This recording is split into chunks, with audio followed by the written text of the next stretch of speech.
അനുദിനം ഉള്ള വിശുദ്ധ ബൈബിൾ വായന നമുക്ക് ശ്രവിക്കാം. വിശുദ്ധ ലൂക്ക അറിയിച്ച നമ്മുടെ കർത്താവായ ഈശോ മിശിഹായുടെ പരിശുദ്ധ സുവിശേഷം 15-ാം അധ്യായം 11 മുതലുള്ള വാക്യങ്ങൾ നമുക്ക് ശ്രവിക്കാം. അവൻ പറഞ്ഞു, ഒരു മനുഷ്യന് 2 പുത്രന്മാരുണ്ടായിരുന്നു.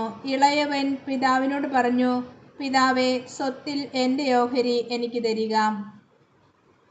അവൻ സ്വത്ത് അവർക്കായി ഭാഗിച്ചു. ഏറെ താമസിയാതെ ഇളയ മകൻ എല്ലാം ശേഖരിച്ചുകൊണ്ട് ദൂരദേശത്തേക്ക് പോയി. അവിടെ ധൂർത്തനായി ജീവിച്ച് സ്വത്ത് നശിപ്പിച്ചു കളഞ്ഞു. അവൻ എല്ലാം ചെലവഴിച്ചു കഴിഞ്ഞപ്പോൾ ആ ദേശത്ത് ഒരു കഠിന ക്ഷാമമുണ്ടാവുകയും അവൻ ഞെരുക്കത്തിലാവുകയും ചെയ്തു.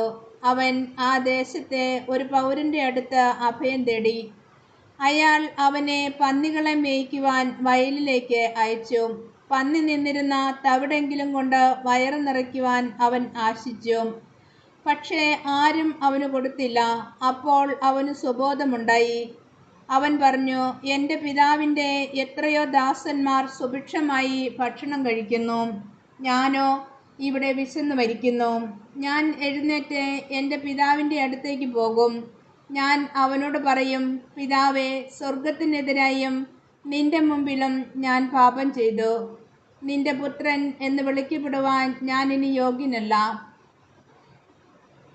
നിന്റെ ദാസരിൽ ഒരുവനായി എന്നെ സ്വീകരിക്കണമേ. അവൻ എഴുന്നേറ്റ് പിതാവിൻ്റെ അടുത്തേക്ക് ചെന്നു. ദൂരെ വെച്ച് തന്നെ പിതാവ് അവനെ കണ്ടു. അവൻ മനസ്സലിഞ്ഞ് ഓടിച്ചെന്ന് അവനെ കെട്ടിപ്പിടിച്ച് ചുംബിച്ചു. മകൻ പറഞ്ഞു, പിതാവേ, സ്വർഗത്തിനെതിരായും നിന്റെ മുമ്പിലും ഞാൻ പാപം ചെയ്തു. നിന്റെ പുത്രൻ എന്ന് വിളിക്കപ്പെടുവാൻ ഞാൻ ഇനി യോഗ്യനല്ല. പിതാവാകട്ടെ തൻ്റെ ദാസരോട് പറഞ്ഞു, ഉടനെ മേൽത്തരം വസ്ത്രം കൊണ്ടുവന്ന് ഇവനെ ധരിപ്പിക്കുവിൻ. ഇവൻ്റെ കയ്യിൽ മോതിരവും കാലിൽ ചെരുപ്പും അണിയിക്കുവിൻ. കൊഴുത്ത കാളക്കുട്ടിയെ കൊണ്ടുവന്ന് കൊല്ലുവിൻ. നമുക്ക് ഭക്ഷിച്ച് ആഹ്ലാദിക്കാം. എൻ്റെ ഈ മകൻ മൃതനായിരുന്നു, അവൻ ഇതാ വീണ്ടും ജീവിക്കുന്നു. അവൻ നഷ്ടപ്പെട്ടിരുന്നു, ഇപ്പോൾ വീണ്ടും കിട്ടിയിരിക്കുന്നു. അവർ ആഹ്ലാദിക്കുവാൻ തുടങ്ങി. അവൻ്റെ മൂത്ത മകൻ വയലിലായിരുന്നു. അവൻ തിരിച്ചു വരുമ്പോൾ വീടിനടുത്ത് വെച്ച് സംഗീതത്തിൻ്റെയും നൃത്തത്തിൻ്റെയും ശബ്ദം കേട്ടു. അവൻ ഒരു വേലക്കാരനെ വിളിച്ച് കാര്യം തിരക്കി. വേലക്കാരൻ പറഞ്ഞു, നിന്റെ സഹോദരൻ തിരിച്ചു വന്നിരിക്കുന്നു.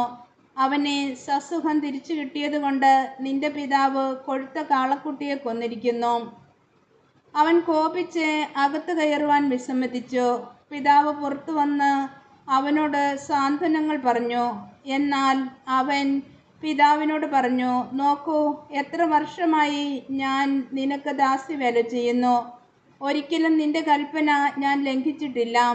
എങ്കിലും എൻ്റെ കൂട്ടുകാരനോടൊത്ത് ആഹ്ലാദിക്കുവാൻ ഒരു ആട്ടിൻകുട്ടിയെ പോലും നീ എനിക്ക് തന്നില്ല.